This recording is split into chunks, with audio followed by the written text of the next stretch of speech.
Let's see this question. Question is as we go from the equator to the poles value of g. तो हमें बताना है gravitational acceleration किस तरह very करता है अगर हम इक्वेटर से पोल की तरफ जाएं तो. ठीक है, पहले तो अर्थ अपनी कंप्लीटली स्फेरिकल नहीं है, तो अर्थ के सरफेस पर अगर हम मूव करेंगे तो जी में कुछ ना कुछ वेरिएशन आते हैं, हालांकि वो बहुत नेग्लिजिबल होते हैं पर वेरिएशन आते हैं. क्यों? क्योंकि जो अर्थ है वो कंप्लीटली स्फेरिकल नहीं है. तो जब हम इक्वेटर से पोल पर जाते हैं तो एक रिलेशन यूज होता है, g dash is equal to g minus omega square r cos square theta, ये वाला. ठीक है, जी डैश जो वैल्यू हम फाइंड करना चाहते हैं, जी जो इक्वेटर पर है, फिर omega square r cos square theta. ठीक है, अब ये कौन सी है? जो इक्वेटर पर है, और ये जी डैश जो हम फाइंड करना चाहते हैं. ठीक है, अब हमें बताना है, अब हम इंक्रीज करेंगे कहाँ? इक्वेटर से पोल की तरफ. ठीक है,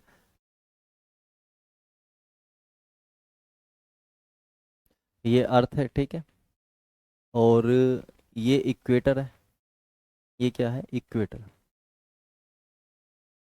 तो इक्वेटर से हम जाएंगे पोल की तरफ, और ये है एक कोई रैंडम एक्सिस जो थीटा एंगल पर है. ठीक है, यही वो एंगल है थीटा. तो अगर मैं इसको यहाँ पर ले आऊंगा इक्वेटर पर, तो थीटा की वैल्यू क्या हो जाएगी? 0. ठीक है, 4 इक्वेटर थीटा इक्वल टू 0. ठीक है, इस पॉइंट पर पी पॉइंट पर जो जी है वो जी डैश है, जो लिखा हुआ है मैंने यहाँ पर, g dash equal to g equator minus omega square r cos square theta. अगर मैं इक्वेटर पर आ जाता हूँ, ठीक है, अगर मैं कहाँ जाता हूँ? इक्वेटर पर, तो थीटा की वैल्यू क्या हो जाएगी? 0. तो थीटा की वैल्यू हो गई 0, तो जी डैश इक्वल टू क्या हो जाएगा? G equator minus omega square r, और कोस 0 की वैल्यू होती है 1. Cos 0 equal to 1. ठीक है, तो इसलिए क्या आ जाएगा? G dash equal to g equator minus omega square r. मतलब ये मैक्सिमम कोस की मैक्सिमम वैल्यू क्या होती है? कोस और साइन की +1. ठीक है, तो ये मैक्सिमम वैल्यू है, और मैक्सिमम कब है? इक्वेटर पर.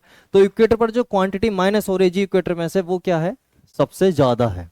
अब मैं जैसे ही ऊपर जाना स्टार्ट कर देता हूँ, 0 से 90 डिग्री जब जाएंगे तो कोस की वैल्यू क्या होती है?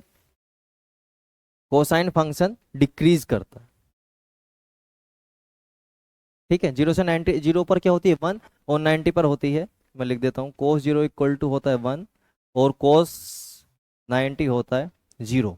तो 0 से 90 की तरफ जाएंगे तो क्या होगा? डिक्रीज होगा, कम होगा. ठीक है, तो ये वैल्यू क्या होती चली जाएगी? कम होती चली जाएगी, और ये कम वैल्यू माइनस होगी. अभी क्या है? इक्वेटर पर, इक्वेटर पर सबसे ज्यादा वैल्यू माइनस हो रही है. कहां से? जी में से. ठीक है, जी में से सबसे ज्यादा वैल्यू माइनस हो रही है इक्वेटर पर जैसे ही हम ऊपर जाएंगे तो ये थीटा एंगल कितना हो जाएगा? Theta is equal to 90 degree, और 90 पर कोस 90 की वैल्यू क्या होगी? 0. उस केस में जी डैश इक्वल टू क्या हो जाएगा? जी. ठीक है, तो जो इक्वेटर पर वैल्यू है उसमें से सबसे ज्यादा माइनस कहाँ हो रहा है? इक्वेटर पर. जैसे हम ऊपर जाएंगे तो कम माइनस होगा, और कम माइनस होगा, और कम माइनस होगा. तो मतलब जो पोल पर वैल्यू आएगी जी पोल, वो क्या होगी? जी इक्वेटर. ये ऐसे इक्वेटर लिखो रैंडम, जो हम जी माइनस जो सरफेस पर होती है, जनरली 10 लेते हैं अपन, ये 9.8 लेते हैं, वही वही वैल्यू है ये. तो 9.8 में से कोई यहाँ पर एक पार्ट माइनस हो रहा है, ये वाला. पर हम जैसे ही पोल पर गए 90 डिग्री कोस थीटा, तो उसमें से कोई पार्ट माइनस नहीं हो रहा है, तो डायरेक्टली क्या आ गया? जी पोल इक्वल टू जी. इसका मतलब हम जब भी पोल से सॉरी इक्वेटर से पोल की तरफ जाएंगे तो जी की वैल्यू क्या करेगा? इंक्रीज करेगा.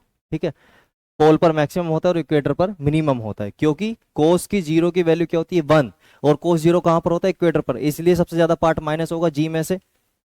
ठीक है, तो इक्वेटर पर सबसे कम वैल्यू होती है जी की, और पोल पर कोस 90 इक्वल टू 0, तो ये वाला पार्ट सारा 0 हो जाता है, तो वो एज इट इज आ जाती है. तो यहाँ पर पोल पर मैक्सिमम वैल्यू होती है, मैं लिख देता हूँ, जी पोल पर वैल्यू ज्यादा होती है जी इक्वेटर से. तो ऑप्शन आपका सी करेक्ट होगा.